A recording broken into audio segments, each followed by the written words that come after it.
Olá, sétimo ano, tudo bom? Aqui é o seu professor, o professor Hermano, de História. Hoje, então, nós vamos iniciar a nossa primeira videoaula. Antes, eu gostaria de pedir, assim, desculpa caso algum barulho estranho externo apareça. Estou gravando aqui o vídeo de casa, mas pode ser que carro na rua passe tocando música, fazendo algum som. Então, ignorem essas coisas, foquem na minha explicação, nos slides que vão estar sendo exibidos. E qualquer dúvida, né, comentem lá no grupo do Facebook, mandem suas impressões sobre o que achou da aula. Eu fiz tudo com muito carinho e muita dedicação. Então, na aula de hoje, nós vamos resgatar, né, retomar um tema que a gente já estudou, né, que foi o Renascimento. E na próxima semana, então, eu vou avançando, vou postando novas videoaulas com os próximos temas que a gente deveria ter visto no primeiro bimestre se as coisas tivessem acontecido normalmente. Tá? Então a nossa primeira aula é o tema modernidade, humanismos e renascimentos. Bom, olha só. Aqui é o tema, né, e as habilidades que nós vamos trabalhar então com esse assunto. Então, a unidade temática nossa se chama Mundo Moderno, conexão entre sociedades africanas, americanas e europeias. Vamos ver então humanismos, os renascimentos e o novo mundo. Né? O objeto de conhecimento nosso é a construção da ideia de modernidade. Nós vamos falar sobre o que é modernidade e que impactos que isso teve na concepção, né, na ideia de história. Vamos entender então o que permaneceu e o que mudou nos saberes, nas práticas desse mundo moderno. Vamos falar então sobre as visões do ser humano, as visões de mundo que surgiram com o renascimento artístico, com o renascimento científico, com o renascimento cultural, né, que a gente costuma chamar isso de humanismo. E as duas habilidades então que nós vamos trabalhar nessa aula de hoje é a habilidade do sétimo ano de História 01, que é explicar o significado de modernidade, suas lógicas de inclusão e exclusão, com base na concepção europeia, e a habilidade de História sétimo ano 04, que identificar as principais características dos humanismos, dos renascimentos, né, analisar os seus significados e relacionar eles com as transformações que vão vir depois, com a expansão marítima e outros assuntos. Então, olha só, se vocês repararem, está aparecendo aí no cantinho do slide o logo da escola, o logo da nossa disciplina e num outro cantinho, né, a minha imagem aqui falando com vocês. Então, assim, pode acontecer que em algum slide essas imagens vão tampar algum pedacinho do texto, tá? Ou algum pedacinho de alguma imagem que eu coloquei para vocês na apresentação.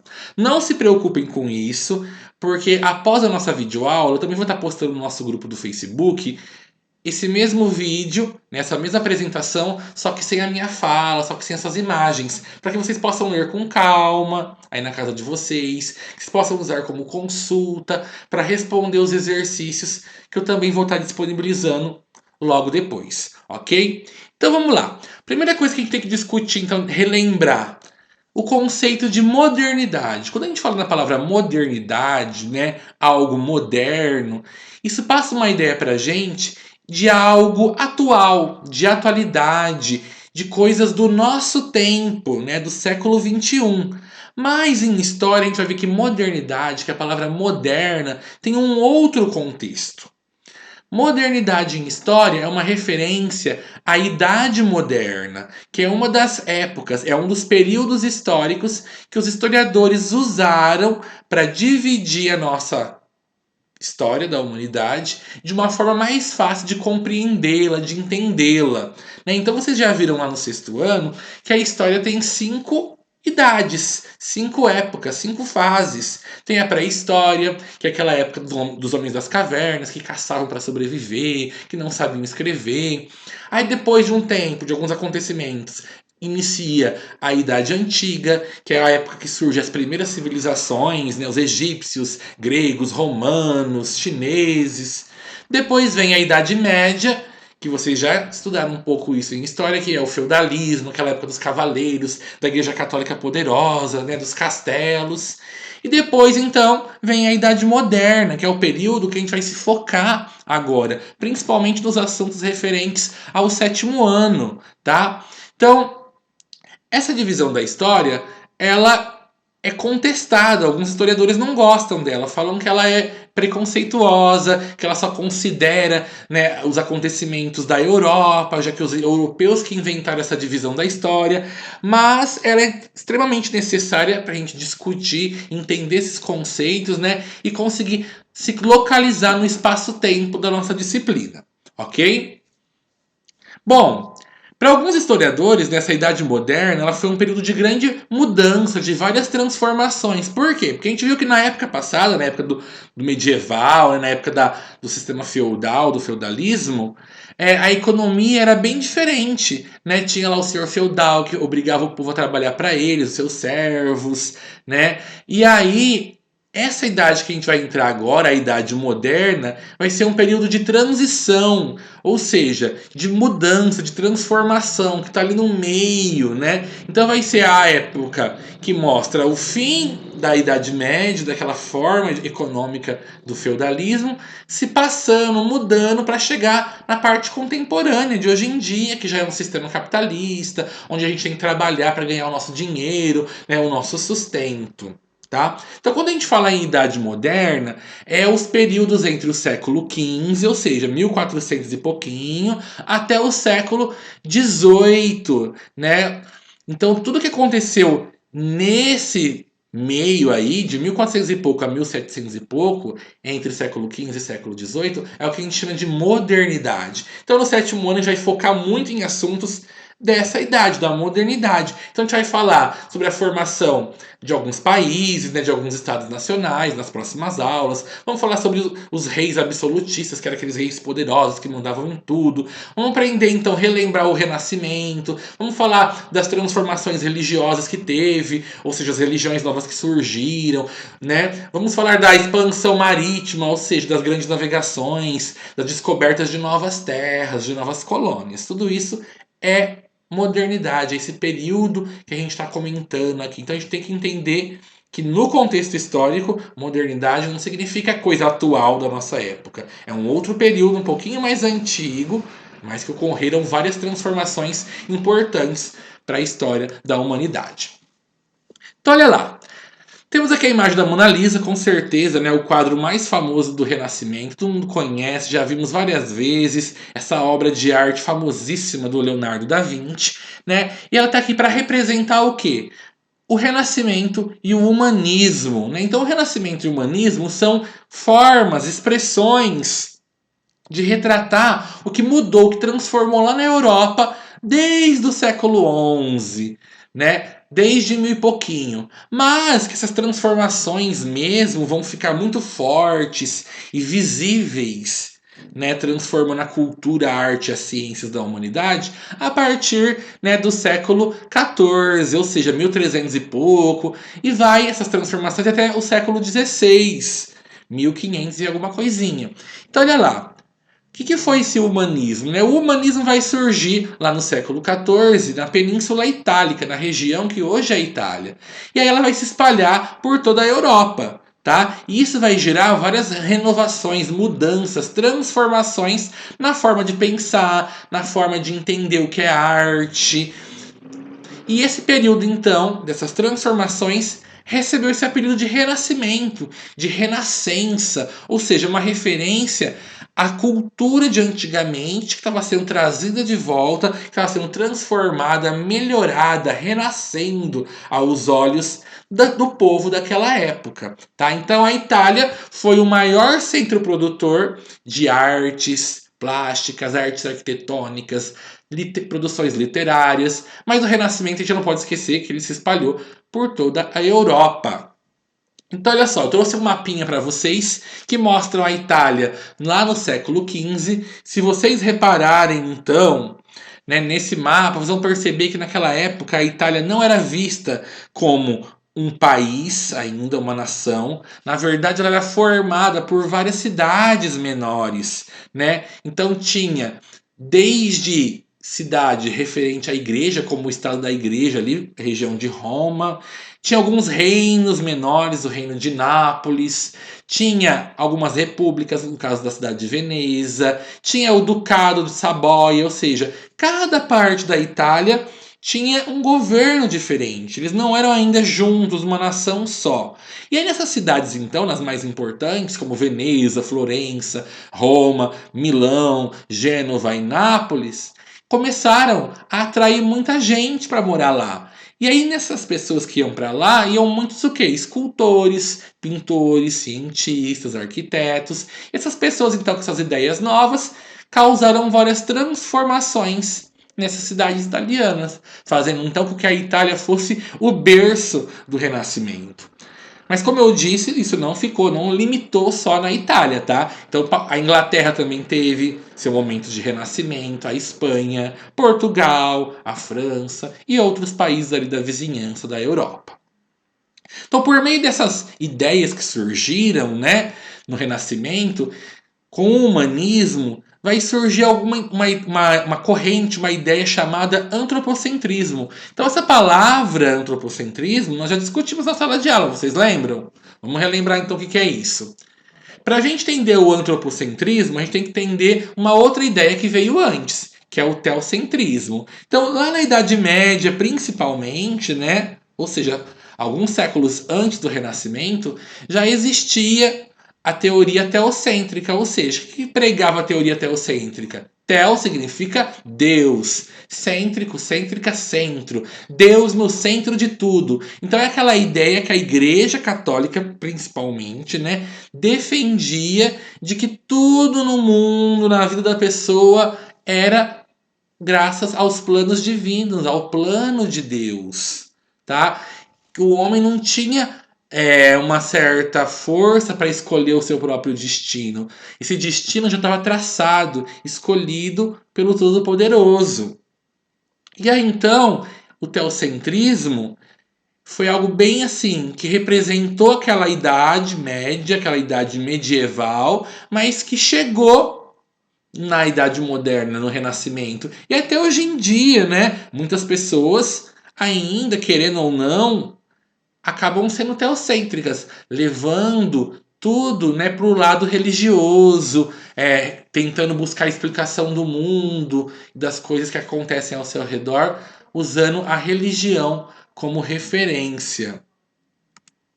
Então, para ir contra, né, para se contrapor essa ideia de Deus no centro de tudo, com o Renascimento, com essa busca da cultura antiga, em resgatar a filosofia, em resgatar a história, né, buscar a arte dos gregos, dos romanos, vai surgir a ideia antropocêntrica, o antropocentrismo. O que é isso? É deixar um pouquinho essa visão religiosa, né, da Igreja Católica e buscar explicações para o mundo, para as transformações do homem aonde? Na ciência. Então, antigamente, né, tudo que não fosse ligado à religião era visto como pecado. E agora com o antropocentrismo, né, com essa valorização da ciência, da matéria, né, as coisas vão começar a mudar um pouco. Vai começar a haver um certo enfraquecimento das ideias da igreja e uma popularização das ideias da ciência. Então, os filósofos humanistas, né, as pessoas que defendiam essas ideias agora do antropocentrismo, os renascentistas, não é porque eles gostavam, né, buscavam respostas das ciências que eles odiavam a religião. Pelo contrário, tinha cientistas, filósofos, pensadores dessa época que eram até religiosos demais, mas eles buscavam um certo equilíbrio, né, entre a ciência e a fé, a religião. Bom, graças a essas mudanças de ideia que foram surgindo com o humanismo, com o Renascimento, houve então várias transformações científicas, várias descobertas científicas. Esse período de descobertas científicas a gente chama de renascimento científico, tá? Então, vai ser uma época em que esses cientistas, esses pensadores vão buscar a razão para explicar as coisas, vão buscar experimentar coisas para descobrir as respostas para as grandes dúvidas da vida, da existência humana. Então, olha lá. O Leonardo da Vinci, que a gente vai estudar, falar dele mais ainda no decorrer da aula, ele foi um grande exemplo de renascentista científico, porque ele fez várias descobertas científicas, além de ser pintor, né, escultor e tudo mais. Então aqui eu coloquei uma imagem do homem vitruviano, que é um desenho muito famoso, né, do Leonardo da Vinci, que mostra o equilíbrio entre o homem, as medidas perfeitas, a experimentação científica para estar aprimorando seus desenhos, aprimorando as coisas da humanidade. Alguns nomes bem famosos das ciências da época do Renascimento, a gente vai começar a falar então, a relembrar o Nicolau Copérnico. Lembram dele? Nós falamos dele lá na aula. Ele foi então um astrônomo e um matemático polonês, né? Ele é chamado hoje em dia de o pai da astronomia moderna. Ele criou a teoria heliocêntrica, ou seja, ele conseguiu provar através dos seus experimentos que o Sol fica no centro do universo. E aí quando ele prova isso, né, o heliocentrismo, o Sol no centro do universo, ele entra em embate com a igreja, porque até então essa igreja medieval aí, né, buscando essas respostas, explicações bíblicas para a vida, para a natureza, a igreja pregava que era geocentrismo, ou seja, que a Terra ficava no centro do universo e as coisas giravam ao redor dela. E aí o Nicolau Copérnico vem com a sua pesquisa e mostra que não, é o Sol no centro e os planetas giram ao redor dele. Então, o livro que ele escreveu contando isso, provando seu experimento, quando foi lido pelos membros da Igreja Católica, foi um escândalo para a época. Né? Esse livro foi censurado, ele entrou numa lista de livros proibidos da Igreja Católica. E aí o Nicolau Copérnico, para não se dar mal, né, não ser perseguido pela igreja, podendo ser condenado, até mesmo morto, como um pecador que está contradizendo a palavra da Bíblia de Deus, o que ele fez? Ele, né, falou: ah, desculpa, eu errei, não é bem isso não. Ele acabou não como posso dizer, contestando, falando que aquela ideia dele que estava errado, que ele tinha cometido um equívoco, um engano e que ia deixar essa história para lá. Algumas décadas depois, vai ter um outro homem, né, um outro grande nome do Renascimento, que é o Galileu Galilei, que ele vai, no caso, resgatar essa ideia do Nicolau Copérnico. Então, Galileu ele foi um astrônomo, físico, matemático e filósofo italiano que ele vai trazer de volta essa ideia da teoria heliocêntrica, né, que era do Copérnico, vai se aprofundar sobre ela e ele vai conseguir então mais embasamento, mais provas que aquela teoria realmente era certa, tá? Pra vocês terem uma noção, ele inventou telescópio para aquela época, ele inventou microscópio, melhorou os compassos para fazer estudos geométricos, né? Fazer medidas mais avançadas da distância entre os astros. Então, assim, foi um grande nome para a época. O que aconteceu? A Igreja Católica, mais uma vez, né, a Inquisição, o Tribunal da Igreja Católica, vai bater lá de frente o Galileu, falando que ele está errado, vai condená-lo, né, pela sua descoberta, e aí então ele foi ameaçado de ser excomungado, ser expulso da Igreja Católica e também de ser morto por ela. Então, para ele não morrer, né, o que ele teve que fazer?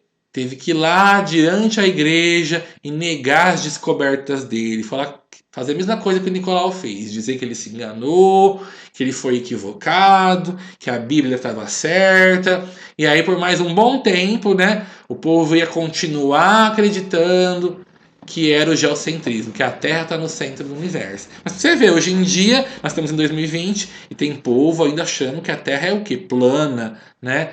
Com umas ideias super ultrapassadas e que a ciência já provou há séculos que não é bem isso. Aqui eu coloquei 3 imagens, então, um termômetro do Galileu naquela época, o compasso militar que ele usava para fazer essas distâncias de território entre astros, e o telescópio, né, que ele já usava para quê? Para observar os astros no céu e fazer os seus estudos. Olha que interessantes equipamentos. Né? Outros 2 nomes bem importantes que a gente pode comentar, que esses a gente nem teve tanto tempo de falar assim na sala de aula, é o Andreas Vesalius, que foi um médico belga, que ele é considerado hoje em dia o pai da anatomia moderna. O que o Vesalius fez de importante? Ele estudou a anatomia, né, a fisiologia humana, ou seja, ele pegava corpos de pessoas que morreram, que naquela época era até proibido, né, tinha que fazer tudo muito escondido da igreja, para não ser considerado bruxo, e ele começou a estudar os músculos, abria esses corpos e via os músculos, via as veias das pessoas, e aí graças a isso os estudos, né, médicos foram evoluindo significativamente. Então ele tem um livro muito famoso chamado A Fábrica, ou melhor, Fábrica, que ele mostra esses estudos dele, esses desenhos dele sobre os corpos humanos que ele pôde pesquisar e estudar.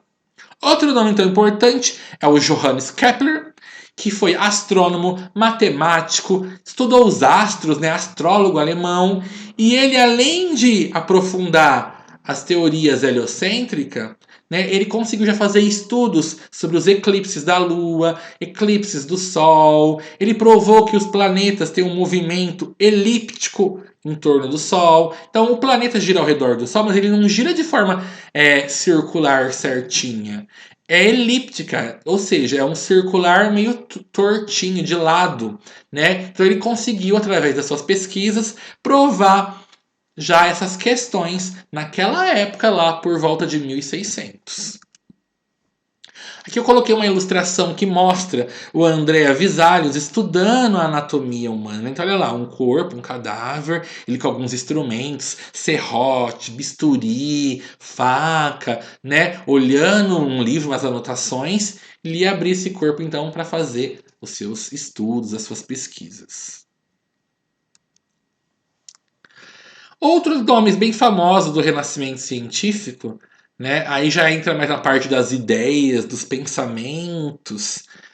Um foi o Francis Bacon, que foi um filósofo político e alquimista inglês. Né? Ele fez um livro, ele escreveu uma obra chamada Método Científico, né? Que nessa obra explicava como fazer para estudar a natureza, como sistematizar essas informações, né? O conhecimento humano. Então ele é considerado o pai da ciência moderna, porque ele conseguiu organizar nessa obra dele qual que era a melhor forma de fazer uma pesquisa, qual que era a melhor forma de observar os fenômenos da natureza, da humanidade. Já o René Descartes, então, foi um filósofo, um físico, um matemático francês que, segundo os estudos dele, né, vão levar ele a ser considerado o pai do racionalismo e da matemática moderna. Ele ainda ajudou a fundar a filosofia de hoje em dia, a filosofia mais recente, moderna. Então, na obra dele, o discurso sobre o método, lá ele já desenvolvia essas ideias que foram muito significativas e influenciaram bastante as gerações que vieram depois. O Tycho Brahe foi um astrônomo dinamarquês que, ele, além de continuar também o trabalho do Copérnico, né, ele fez observações mais precisas sobre os astros no céu, sobre os planetas, principalmente sobre a Lua e as fases da Lua. Já o Isaac Newton, né, que foi astrônomo, filósofo, físico, matemático, alquimista, teólogo inglês, ele já é considerado o pai da física, o pai da mecânica moderna. Por quê? Porque as experiências dele já tinha mais a ver com a observação dos corpos, da força da gravidade. Então ele é responsável por ter criado as leis de Newton, né? As 3 leis de Newton. Ele que observou a força da gravidade na Terra, né? Que, por exemplo, então a Lua, que tem menos gravidade, os astronautas que estão lá flutuam enquanto andam, né? E aqui na Terra não, onde a força da gravidade é maior, a gente está preso ao solo. Então por isso que as coisas caem, né? Uma maçã está na árvore, ela cai no chão. Por quê? Porque a força da gravidade, a força da Terra puxa esse objeto para o chão. Isso daí já eram algumas ideias, né, física básica que vai estar surgindo, se desenvolvendo com Isaac Newton, influenciando tudo que veio depois dele. Uma imagem então de Isaac Newton fazendo seus experimentos. Ele fez vários experimentos relacionados à luz, né? Pegar cristal, colocar luz, refletir a luz, ver que cor que tem a luz, se é colorida, se é branca. Ele fez várias descobertas, várias pesquisas, perdão, ligado essa parte da física.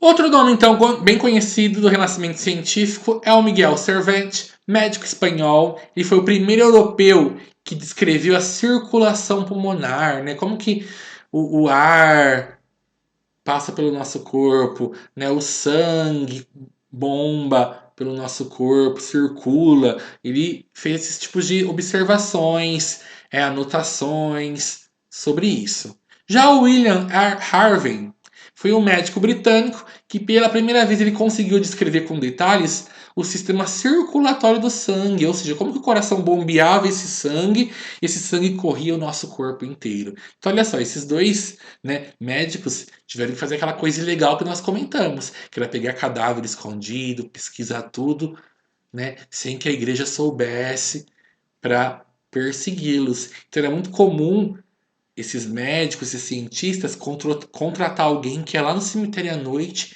e roubava algum cadáver que tinha sido enterrado recentemente, né, que não estava em decomposição ainda, para eles estarem fazendo essas experiências, essas descobertas.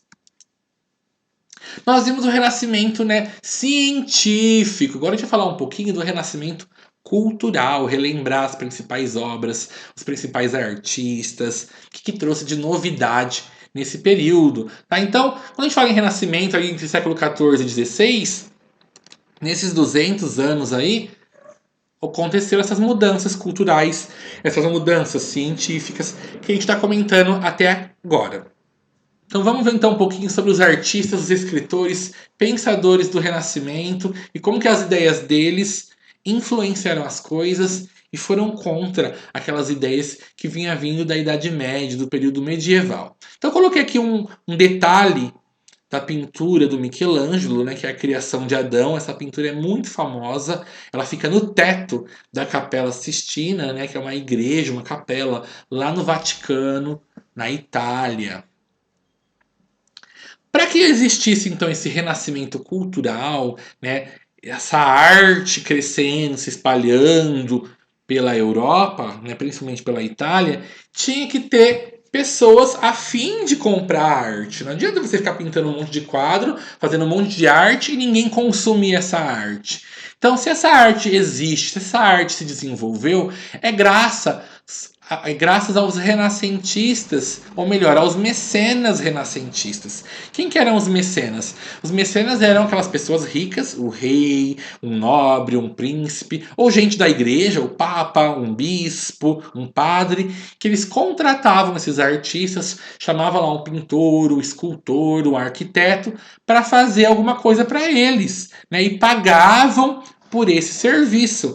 Então, naquela época, quanto mais artistas você contratava, patrocinava, mais arte você encomendava, isso trazia para você uma fama, um status, né, uma influência social. Então, relembrando, mecenato é essa prática, né, de patrocinar as artes. Quem patrocinava as artes eram os ricos, os comerciantes, os nobres, e aí eles recebiam o apelido de mecena ou mecenas, do plural.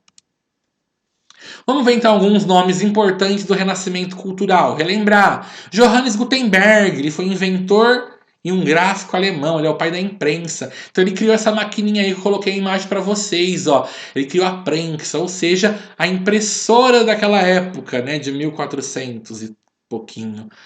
Como que era essa impressora então? Né? Combinava-se nesse móvel aí letras de metal, formavam-se as palavras, as frases, e aí então passava a tinta, né, nessas letras e prensava o papel, né, carimbava ali o papel. Então isso foi uma grande novidade para a época, essa prensa, porque agora em questão de horas imprimia-se várias e várias cópias do mesmo documento e não precisava mais usar aquela técnica antiga da Idade Média, que era a cópia manual, né, manuscrita do documento. Então, se antigamente queria um livro, tinha que ir lá na igreja ou pegar e contratar alguém para copiá-lo manualmente. Olha que trabalheira. E agora não, com o Johannes Gutenberg tinha a prensa que ia, né, imprimir, digamos assim, qualquer documento, qualquer livro importante para aquela época.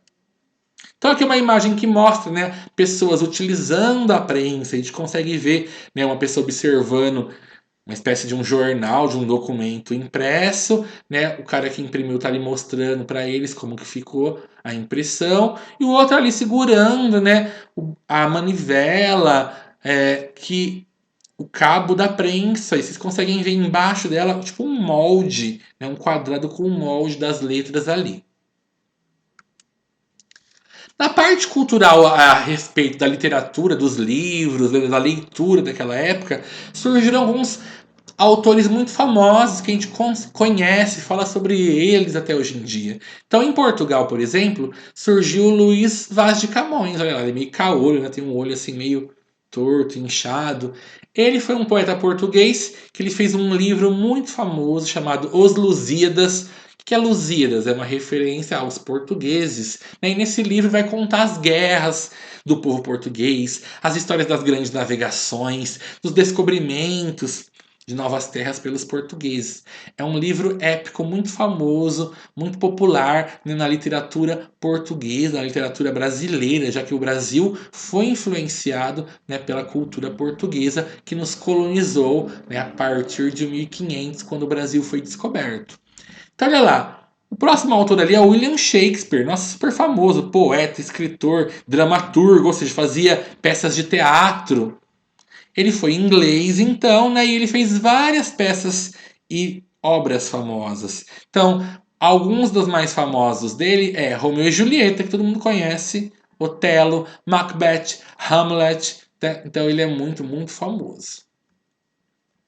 Outros dois nomes ilustres, então, dessa parte da literatura, né, renascentista, é o Michel de Montaigne, que ele escreveu um livro chamado Ensaios, ele era francês, né? E nesse livro Ensaios, ele criticava muito as opiniões da época, os costumes, né? Alfinetava também a igreja. Então ele é considerado, né, um humanista raiz, digamos assim, ou seja, aquela pessoa que levava a sério todas as ideias que defendia as ideias novas que surgiram com o humanismo. Ele era bem cético, ou seja, ele não se contentava com explicações religiosas, com explicações fantasiosas. Ele queria comprovação científica para as dúvidas dele. Já o Nicolau Maquiavel, então, que está aqui na parte de baixo do nosso slide, ele foi super importante, porque ele foi historiador, diplomata, ou seja, ele ajudava ali nas questões de relação entre os países. Foi filósofo, ele foi estadista, político italiano. Então ele fez um livro muito famoso que as pessoas leem até hoje em dia, né, que é chamado O Príncipe, que esse livro mostra esse personagem do príncipe, fala de como que deve ser um governo, que o governo tem que ser temido pelo povo, que você não pode ser bonzinho, que você tem que, né, fazer o povo gostar de você, te temer e te obedecer. Desse livro, então, e desse autor, veio a palavra maquiavélico, que a gente já falou sobre isso, que a palavra maquiavélico significa o que então, gente? Relembrando, aquela pessoa que é má, que ela é rígida, que ela é brava. Né? Então, ela, maquiavélico é uma referência a Maquiavel, que escreveu o livro O Príncipe, que mostra esse personagem que era malvado, que governava o seu povo com mão de ferro. A arquitetura renascentista, quando a gente fala em arquitetura, são as construções da época, né? As igrejas, palácios, catedrais, mosteiros, que é onde viviam, né, os monges da Igreja Católica. Então vocês vão perceber que a arquitetura renascentista ela é muito bonita, né? Ela é cheia de detalhes, as medidas tentam ser perfeitas, harmônicas. Olha essa imagem que bonita então, né? Que é um pedaço da Catedral de Santa Maria del Fiore em Florença, na Itália. Então, como que era a arquitetura renascentista? Primeiro ponto, eles retomavam os modelos clássicos, buscavam as ideias, as inspirações nessas construções de povos antigos, principalmente dos gregos e dos romanos. Eles queriam uma visão humanista, uma visão racionalista, ou seja, que valorizasse o homem, a razão, usando o que? A matemática e a geometria para conseguir essas medidas perfeitas, essa arquitetura harmoniosa, né? Buscando sempre que uma perfeição, uma beleza, algo com proporções, né? De forma equilibrada. E aí, normalmente, nesses prédios, né, eles faziam sempre assim, coisas com temas religiosos, mostrando cenas bíblicas, temas mitológicos de deuses gregos e romanos, ou então cenas da natureza. É muito comum eles usarem arcos, né, nas entradas dos templos, das igrejas, usarem essas abóbodas, ou seja, tá vendo essa parte aí da torre da igreja que ela é meio arredondada? Isso, né, tem a ver com abóboda, cúpula, colunas também para sustentar esses prédios. Vamos ver mais alguns exemplos de arquitetura renascentista no próximo slide. Então olha lá, a primeira imagem lá em cima, Basílica de São Pedro no Vaticano. Olha que lugar que até hoje em dia é ponto turístico, né? As pessoas visitam. E olha as colunas que eu falei, olha a cúpula lá em cima, né? Naquela torre, um negócio arredondado. Né? Olha aqui a igreja no meio, a igreja de São Pedro de Montório na Roma também. A mesma ideia, ó, colunas, cúpula. Olha a catedral, então, que a gente tinha visto no slide anterior, por um outro ângulo. Olha que coisa bonita, gente. A Catedral de Santa Maria del Fiore, em Florença, na Itália. A escola, então, de artes de São Marcos, em Veneza. A Basílica de São Jorge Maior, em Veneza. E aí no meio, então, na parte de baixo do slide, eu coloquei um esquema, um rascunho de como que é essas partes da igreja. Então ali a gente consegue entender o que é um frontão, que é aquela parte que fica em cima da porta, na entrada, o que são umas colunas, o que é uma pilastra, o que é um balaústre, que é aquele lugar que a pessoa tipo fica em cima para falar, né? Tipo o Papa fica em cima do negócio da janela ali, um balaústre. O que é uma abóboda, o que é uma cúpula, dá para entender através dessa imagem. Pausem depois com calma, né? Observem para vocês entenderem quais eram as principais partes da arquitetura renascentista utilizada ali na criação dessas suas obras arquitetônicas tão belíssimas. Quando a gente fala em arte do Renascimento, com certeza todo mundo quer discutir um pouquinho sobre as pinturas. Então olha que pintura bonita que eu coloquei ali, a Madonna Willis, do Giovanni Bellini, né, de um dos vários pintores, artistas renascentistas. Vou apresentar para vocês alguns famosos italianos, os mais famosos. Mas se vocês forem na internet buscar em sites, vocês vão conseguir descobrir dezenas de outros pintores dessa época com obras de artes lindíssimas que a gente não teve tempo, infelizmente, né, de estar analisando, conhecendo na escola. Então, olha lá. A pintura renascentista ela tinha algumas características bem próprias que diferenciavam essa época das épocas que vieram antes e que diferenciam essa época das épocas que vieram depois. Então, por exemplo, nas pinturas renascentistas, eles tinham uma preocupação muito grande com a perspectiva, né? Ou seja, como que esses objetos estão espalhados ali na tela, né? Se é de forma proporcional, se está distante ou está mais próximo da visão de quem está vendo a obra, né? Sempre se preocupando o quê? Com a geometria, com a matemática, para deixar tudo bem harmonioso na pintura.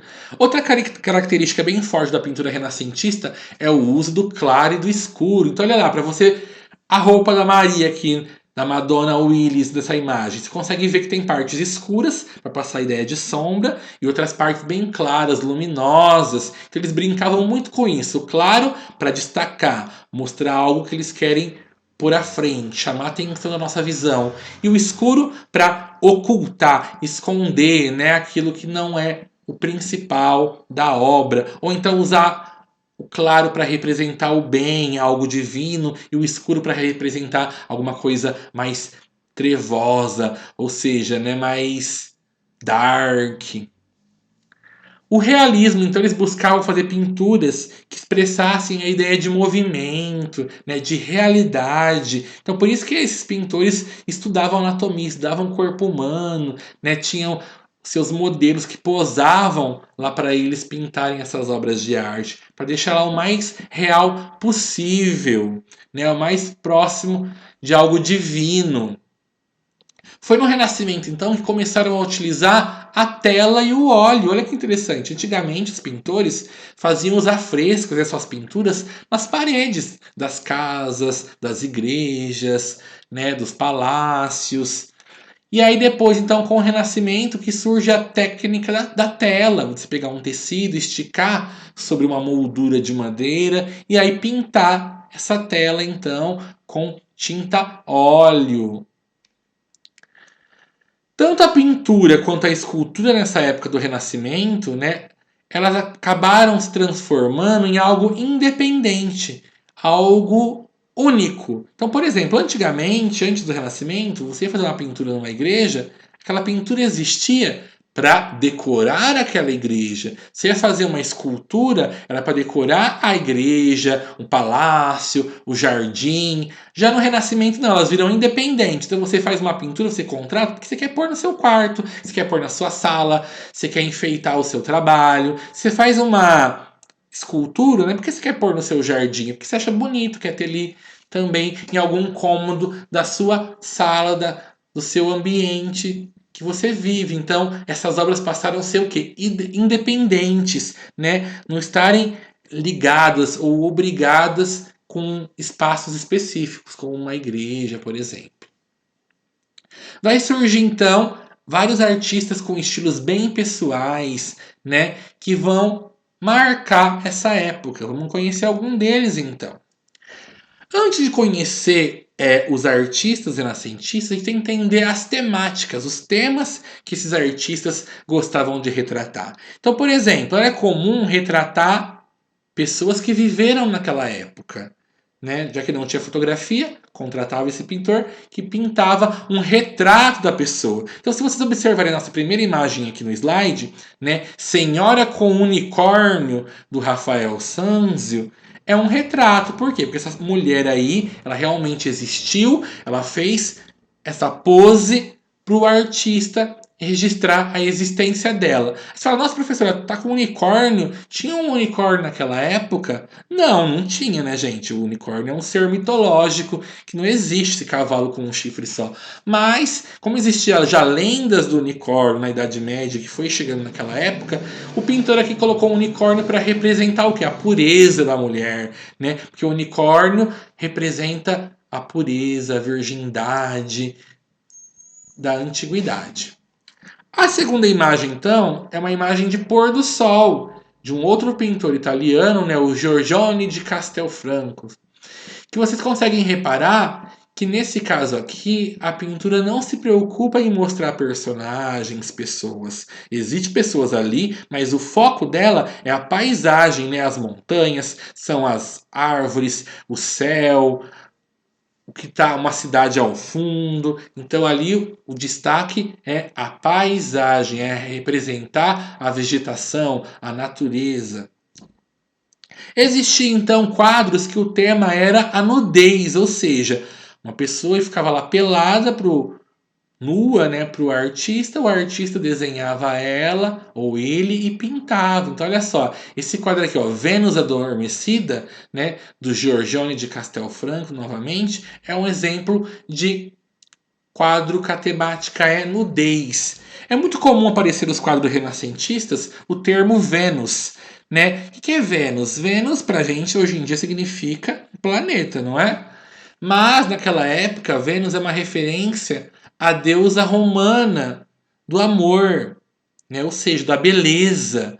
Que na cultura grega, em vez de chamar de Vênus, a gente chama de Afrodite. Então, quando a mulher era muito bonita e aí ela ia fazer essas pinturas, né? Servir de modelo de pintura de nudez artística e tal, geralmente batizavam esses quadros de Vênus. Vênus adormecida, ou seja, a mulher bonita, né, bela, que está ali dormindo.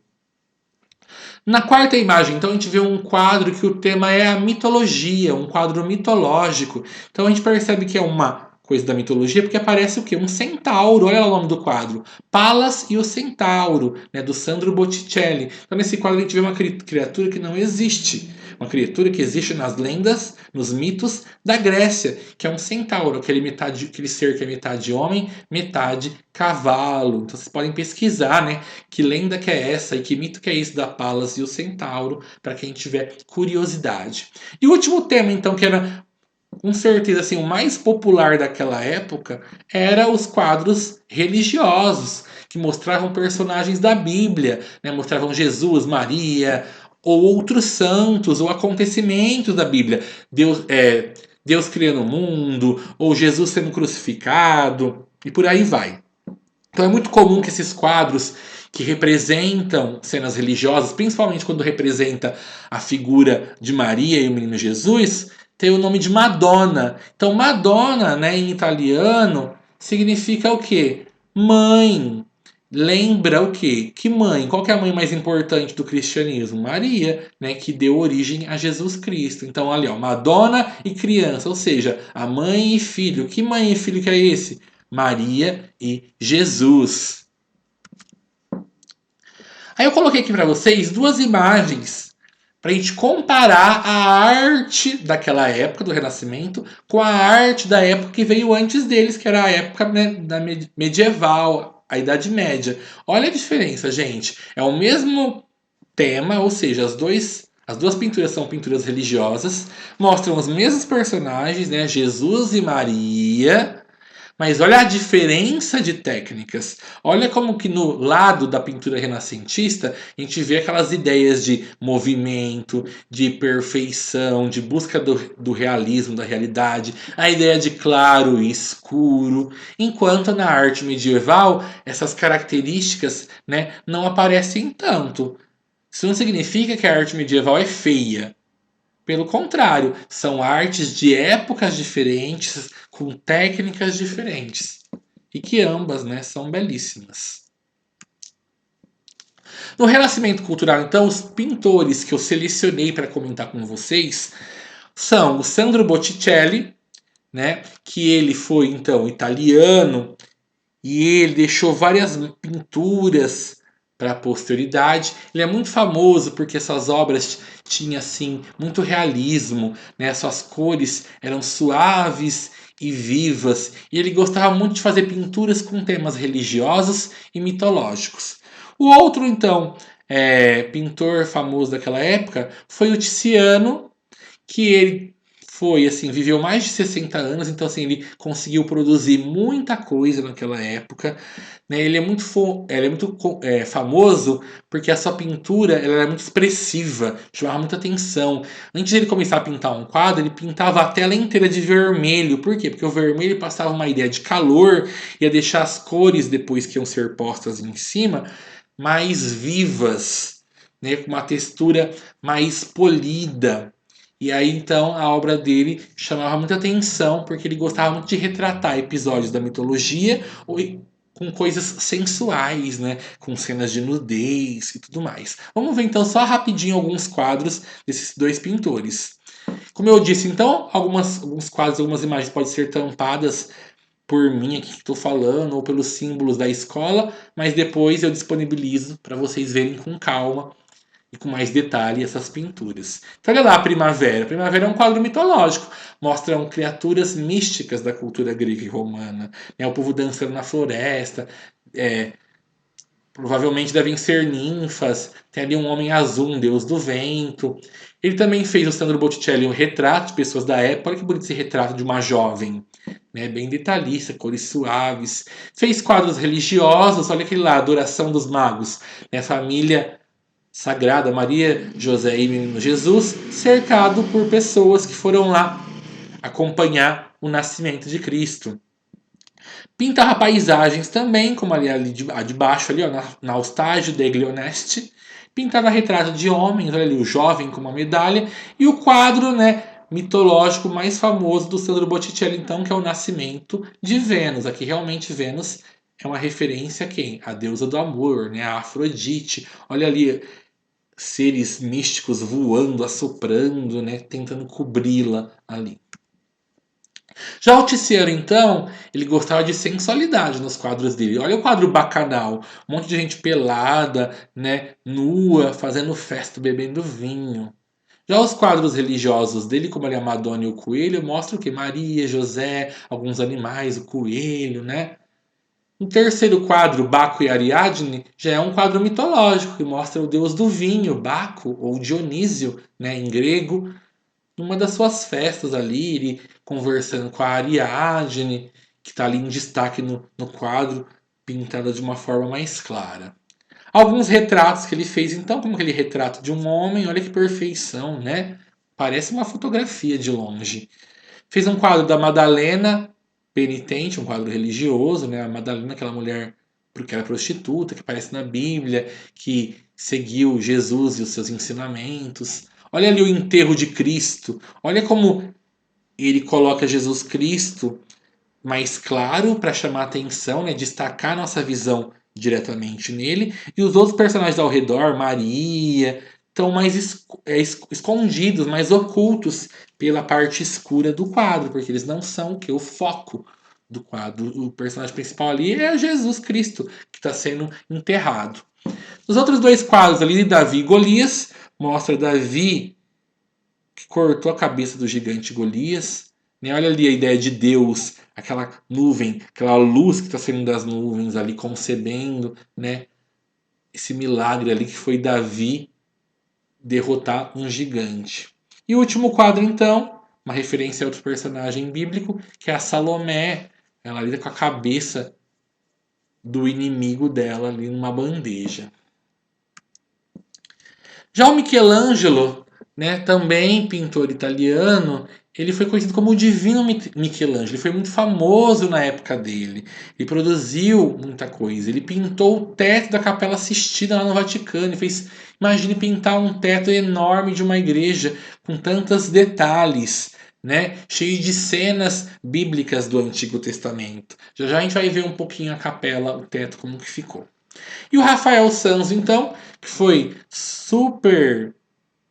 Morreu super jovem, né, com 37 anos, conseguiu uma fama como pintor também bem cedo, então com 26 anos ele já era super conhecido na Roma, foi chamado pelo Papa da época para pintar, decorar os aposentos do Vaticano, ele pintou muitos afrescos, muitas coisas. Pra você tem uma noção, ele chegou a ter 50 discípulos, 50 alunos ali ajudando ele a pintar as obras dele, enquanto ele ensinava as técnicas dele para esses pintores. Então, olha lá aqui algumas obras do Michelangelo. Michelangelo se destacou tanto na arquitetura, perdão, ele se destacou tanto na escultura, né? Olha quantas esculturas que ele fez aqui embaixo. A escultura de Moisés, da Madonna e a criança, ali, Maria com o menino Jesus. A Pietà, que é super famosa, que é Maria ali chorando, né? Com Jesus morto nos braços, quando ele desce da cruz, onde ele foi crucificado. Olha ali a outra, Baco, deus do vinho, né? E Davi. Olha a perfeição dessas estátuas, os músculos, as veias, né? O cabelo. Imagina que isso daí foi uma pedra de mármore, né? Que foi esculpido. Tudo isso com tantos detalhes. Já essas pinturas ali de cima são pedaços da Capela Sistina, né? Passagens da Bíblia, do Antigo Testamento. Então, olha lá, a primeira imagem: Deus criando o sol e a lua, Deus criando Adão, criando Eva, e Adão e Eva sendo expulsos do paraíso. Veja depois com mais detalhe e calma. Aqui uma visão parcial, né? Um pedaço do teto da Capela Sistina que o Michelangelo fez lá no Vaticano. Olha quanta pintura, gente, quanto detalhe, quantos personagens. Né? Imagine pintar um teto, né? Haja pescoço, deve ter dado muita torcicolo nele. Já o Rafael, ele é um famoso retratista e também, né, cenas religiosas e mitológicas. Então eu selecionei aqui algumas pinturas bem chamativas, bem famosas do Rafael. Primeira pintura, o casamento da Virgem, então é Maria e José casando. E olha lá no fundo, né, uma arquitetura renascentista. Olha lá as colunas, a cúpula, né, e tudo mais. Depois tem a deposição de Cristo, que é quando Cristo é retirado da cruz, olha ali assim, desfalecido, né, sendo carregado pelo povo, Maria ali ao lado dele. O terceiro quadro ao centro é a Escola de Atenas, é uma representação da Grécia Antiga, com vários filósofos, pensadores daquela época. Olha a ideia de profundidade, você consegue ver lá no fundo, parece estar entrando em um local, né? Transfiguração, mostrando Jesus Cristo subindo aos céus. Depois tem a Madonna e o menino, né? Maria sentada num trono ao centro, com o menino Jesus e outros santos e anjos ali ao seu redor. Tem a pintura de São Jorge combatendo um dragão, né? Ele matando ali um dragão, ele em cima de um cavalo, uma donzela atrás. A Madonna Sistina, que é Maria, menino Jesus, os anjinhos embaixo, bem famosa também. Dois retratos muito bonitos, olha, do Bindontovich e da Mulher de Véu. Olha que perfeição, quantos detalhes, né? As cores. E outros quadros ali que já tem fundo mitológico. Então, olha lá, a visão de Ezequiel. Colocou um personagem bíblico com personagens mitológicos. Tem umas criaturas, uns grifos ali carregando Ezequiel. E também tem aquele quadro, O Triunfo de Galateia, que mostra, né, centauros, cupidos, mostra um homem meio sereio ali, né? Tipo Poseidon, pode ser. Então, representações de criaturas fantásticas. Teve o Donatello. Donatello já é mais famoso na parte das esculturas, então eu selecionei aqui 5 esculturas dele, algumas feitas em madeira, outras feitas em bronze, né? Então tem ali a estátua de Átis do Cupido, tem a estátua de um cavaleiro que fica numa praça, olha que estátua enorme, né? Do cavaleiro montado num cavalo. A estátua de Davi, que está até hoje em exposição no Museu Nacional em Florença. A estátua de Maria Madalena, a escultura aqui no caso de madeira. Olha a perfeição dos músculos, detalhes, é tudo talhado em madeira. E por último ali uma estátua de São Jorge segurando um escudo. O nome mais famoso, então, com certeza do Renascimento é o Leonardo da Vinci, né? Então, ele foi um exemplo de homem da Renascença, porque ele fez tudo o que vocês imaginarem. Né? Ele desenhava, pintava, fazia escultura, pesquisava assuntos de diversos temas e criava na sua mente mirabolante várias invenções. Então, eu coloquei aqui algumas páginas dos cadernos de anotação do Da Vinci que sobreviveram ao tempo. Então a primeira imagem é um possível autorretrato dele, ou seja, ele se desenhou lá no caderno dele. Os historiadores acreditam que esse desenho é uma representação dele. Se vocês olharem as outras imagens, mostram engenhocas, coisas para invadir castelo ou barcos com remadores, mostram estudos do corpo humano, dos músculos, dos ossos, da vista, como que é o olho por dentro, o cérebro, um embrião humano, um bebezinho, né, sendo formado. Ele fazia vários estudos e escrevia tudo o que de trás para frente nos seus cadernos de anotação, para ninguém pegar, roubar as anotações e decifrar, né? Pensou se as pesquisas dele se caísse na mão da igreja, ele ia ser perseguido, punido, né? Considerado até um feiticeiro, alguma coisa do gênero. Então ele escrevia tudo ao contrário e para ler as anotações dele tinha que ser na frente do espelho, que aí refletia as anotações dele do sentido certo. Algumas pinturas famosas do Leonardo da Vinci, então, além da Mona Lisa, que a gente viu lá no comecinho da aula, é a Dama com Arminho, né, que é essa mulher segurando uma espécie de furão. Esse quadro do São João Batista, né, também é bem famoso. A Última Ceia, então, nem se fala. Tanta gente tem esse quadro em casa, né, alguma coisa que representa isso. A Virgem do Cravo, que é Maria, Jesus, e a Maria está segurando uma flor de cravo na mão. Aí tem um retrato de uma bela da donzela daquela época, né? E vários quadros que mostram o quê? A Madonna, ou seja, Maria com o menino Jesus. Tem ali a Madonna Lita, ou seja, Maria amamentando o menino Jesus, né? Ou Maria com o menino Jesus segurando uma cruz, e por aí vai. Tem a Anunciação, que seria o anjo vindo avisar Maria que ela ia carregar o Filho de Deus. E o último quadro ali é um quadro mitológico, né? Leda e o Cisne, mostra a lenda de Zeus, que ele se fantasiava, se transformava em animais para trair a mulher dele, a deusa Hera, com humanas. Então aqui ele está traindo a deusa Hera com uma humana chamada Leda e aos filhinhos, né, semideuses ali nascendo de ovos. Pensou, gente, nascendo de ovo?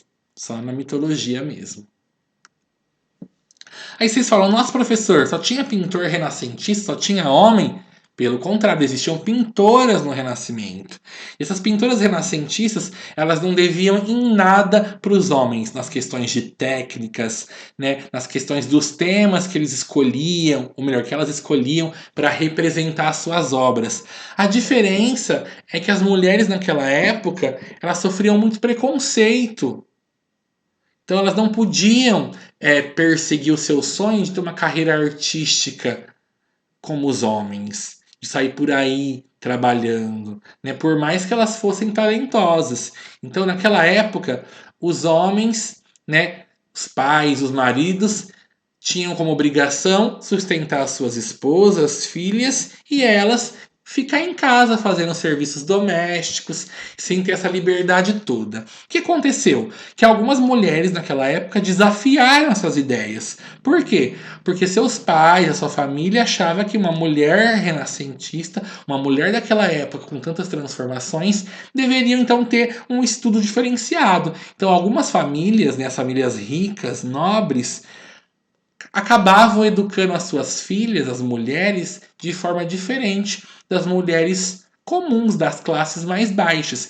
Então, já mandavam elas ter professor particular, né, até aula de pintura, e algumas então vão ganhar destaques e vão virar pintoras famosas para o período, tá? Então, naquela época, para uma pessoa estudar arte, ela tinha que virar aprendiz de um pintor. Então, um rapaz que quisesse virar pintor, ele ia jovenzinho, né, com 12 anos, 14 anos, morar com um pintor experiente. E lá ele ficava uns 3 anos, né, auxiliando esse pintor na oficina dele e assim ia aprendendo as técnicas. Então pensa, para uma mulher era complicado, porque como que uma família ia deixar uma mulher morar, né, uma moça com um outro homem, ser aprendiz dele, viver em uma outra casa. Então poucas famílias se arriscaram a isso. Outra coisa,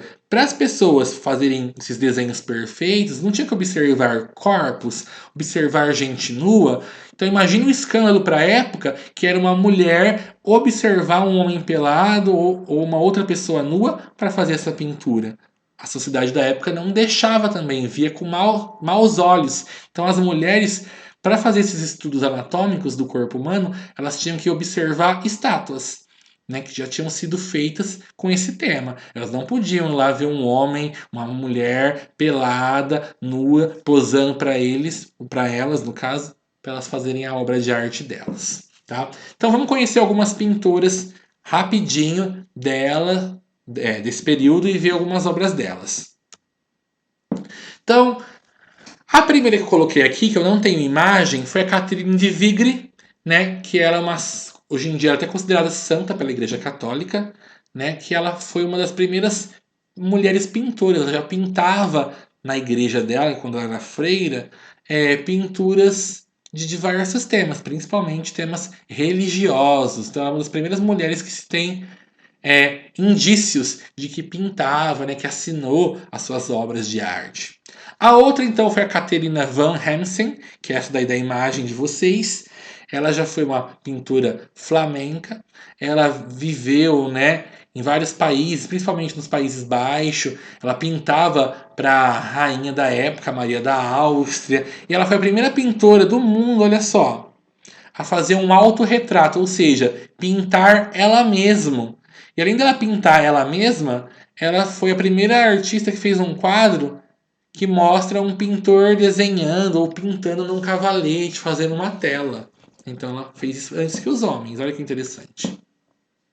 Aqui tem duas irmãs, né? A Sofonisba e a Lúcia Anguissola. As duas eram de família nobre, que moravam no norte da Itália, e os pais, né, patrocinaram ela, mandaram elas a estudar artes. E aí elas viraram grandes pintoras para a época. Uma pena que a Lúcia, né, a de baixo ali, ela faleceu jovem, aos 32 anos. Então não conseguiu produzir tanta coisa como a sua irmã. Mas as pinturas delas são famosas, várias chegaram até nossa época e é possível encontrá-las na internet. Outras duas mulheres bem famosas foi a Lavínia Fontana e a Artemisia Gentileschi, né? A Lavínia foi a primeira artista profissional do sexo feminino. Ela fez uma carreira assim bem sólida, ela ficou bem famosa mesmo para aquela época. Ao contrário das outras que vão ganhar esse reconhecimento, essa fama bem depois, séculos depois. Já a Artemisia, né, ela aprendeu a arte com o pai dela, que também era pintor, e ela foi influenciada por vários pintores famosos, como por exemplo Michelangelo. Vamos ver uns quadrinhos rapidinho, né, para finalizar nossa aula delas. Olha só como elas não deviam em nada, então, para os homens, né, para os pintores renascentistas. E olha os temas, né? Também são temas recorrentes que a gente já viu nos outros pintores. Retratos de pessoas da época, né, de gente religiosa. Olha o retrato de um monge, de uma freira, ou de uma jovem senhora. Cenas do cotidiano, olha lá, a família jogando xadrez. Cenas bíblicas ou cenas mitológicas. Então, assim, foi para finalizar. Eu espero que a gente tenha conseguido relembrar um pouquinho sobre o Renascimento, as importâncias daquela época, o que houve de mais significativo nas ciências e nas artes, tá? Então, não se esqueçam de acompanhar no Facebook, no WhatsApp as nossas publicações, né? Quase toda semana eu vou estar postando videoaulas, postando os materiais para vocês lerem e atividades para serem desenvolvidas. Então, no final do dessa aula, eu vou estar postando no grupo, então, os slides com esses textos para vocês lerem, fazerem anotações no caderno ou usarem como base para responder as atividades. Foi bom estar com vocês. Espero que essa quarentena acabe logo, que a gente retorne para a sala de aula. Obrigado pela atenção. Bons estudos e até a próxima. Tchau, tchau.